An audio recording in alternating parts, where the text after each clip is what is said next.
Under the endless western sky, the ground stretched out so far it seemed as if the world itself did not have an edge. Stars twinkled overhead like smoldering embers, and the prairie wind sighed through the tall grass. Alone on that desolate stretch of ground was a young woman clad in a frayed shawl, its threads thin and frayed from too many harsh seasons. She was called Ayana. She was barely 22, but her eyes held the toll of one who had lived much longer. Widowhood had etched shadows into her face, shadows that even the rising sun was unable to dispel. She had nothing now, no horse to ride, no money to exchange, no hand to lead. The darkness was hard and cold, pushing her to take shelter before the freeze took the final warmth from her flesh. Then, far away, she saw it.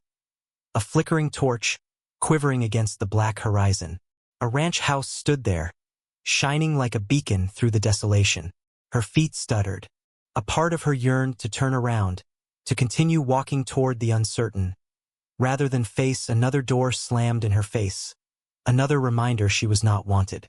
But her legs seemed to move of their own accord, propelling her onward. Hunger compelled her. But deeper still was her abject need to be noticed, to be treated as human again. Would the light greet her, or disappear when she approached? Her knock was light, but on the stillness of the night it rolled like thunder. The door creaked open, shedding lamplight and the ring of laughter into the chill air. A family sat huddled around a wooden table within, with the scent of roasted meat and hot bread wafting out, but also a wall of watchful eyes. The house mistress came up first, tall, stern, her shoulders rigid as she gazed at the stranger standing on her porch. Murmurs began at the table beyond her. Ayana dropped her eyes, her voice shaking as she requested nothing more than a corner by the fire, just a single night of refuge. But suspicion hung in the air like smoke suffocating oxygen. The ranch mistress's lips curled hard as a blade. A woman by herself, of your kind. No room here for trouble. She shoved the door closed, and in that instant Ayana felt the world crumble back into the cold. Shame flared hotter than the wind off the prairie. She could almost hear her husband's voice, feel the suffocating weight of abandonment all over again. But before it closed, a hard hand grasped it steady. A man emerged out of the room's shadows. Colton Hale, 33 years old. A man with little to say, but his silence spoke louder than a room full of gossipers. The sun and wind had etched his face, his shoulders wide from the years of toil. He looked at her, without pity, without judgment, but something deeper. One night, he said, low, firm, giving no quarter. The room stiffened, but the decision was made. Angry looks flashed around the table, but Colton stepped out of the way and let her in. Ayana stepped across the threshold, her heart beating harder than the chill. She wrapped her shawl tightly around her, too stunned to say thanks. It wasn't welcome she'd been offered, just mercy. But even that was a kind of grace. By the fire she knelt, stretching out towards its heat. Before her was a bowl of soup, though the woman who put it down didn't bother to conceal her disapproval. Each mouthful was a blessing and a humiliation. Whispers around her turned their edges hard. She'll bring trouble. Mark my words. Ayana lowered her eyes, shoving the food down because her pride would not be her sustenance. That evening, huddled on a mat by the dying fire, she could not sleep. Whispers were behind the closed doors, words she could not catch but sense nonetheless. She could not sleep. As morning approached, she considered slipping out of sight before anyone could expel her. But weariness held her fast to the ground. And so she remained, wondering if at last dawn would reveal mercy, or the bitter lash of rejection all over again. Her rest came in bits and pieces, her dreams heavy with sadness. At dawn, the house lay quiet, except for the groan of weathered boards and the deliberate thud of boots against the outside ground. Moving with a slow, groggy stiffness, Ayana discovered Colton already active in the corral, working over his horses. The dawn sun cast long shadows across the ground, and the air was filled with the smell of hay and leather. He walked in quiet assurance, his hands skilled, his silence as unyielding as rock. She stood in the doorway, doubting whether he even saw her.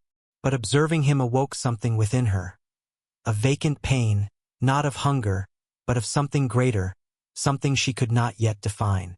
Colton didn't tell her to go away, nor did he ask her to remain.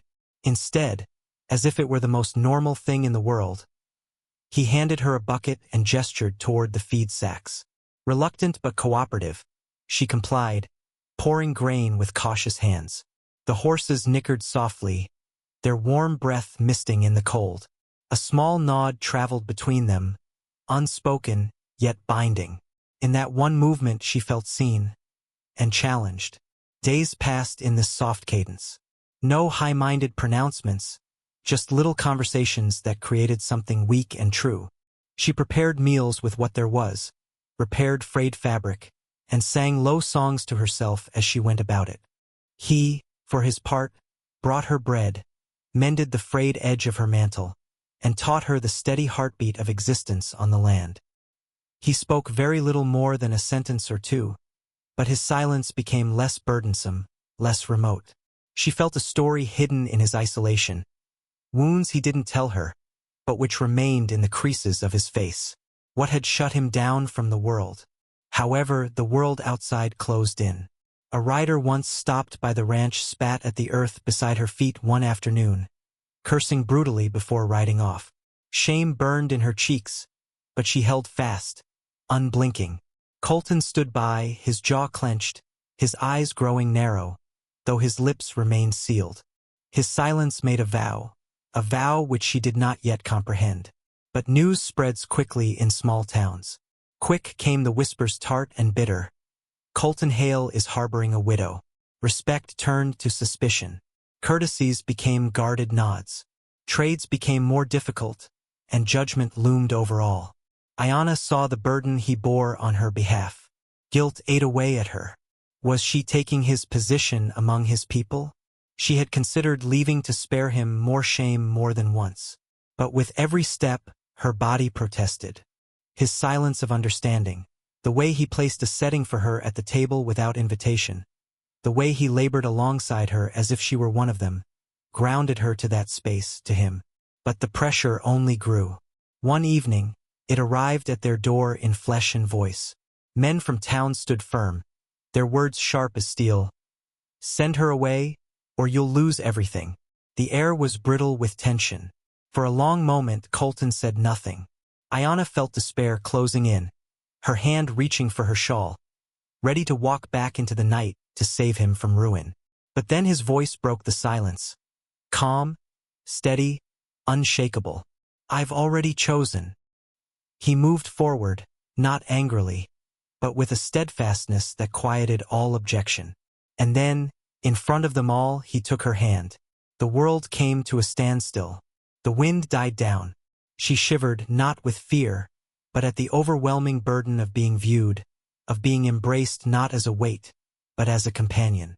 The eyes that gazed at them harbored promise of difficulty. Yet in that instant, for the first time, her heart found calm. The next few days weren't better. The terrain was still unforgiving, and the rumors never really died out. But within the ranch, something else flowered. She smiled as she groomed the horses, a sound she believed she'd never hear again. At dusk, his shoulders finally relaxed, the silence between them no longer oppressive, but filled with unvoiced trust. Together, they sowed a life from little mercies, a life neither would dream of again. Such stories don't have riches or glory. They have bread eaten at dawn, have a hummed song by the fire, have dignity pieced together quietly from shredded threads. And even now, if you take a stroll on the prairie at sunset and listen, you can hear her song blown on the wind, soft, hearty, unbroken.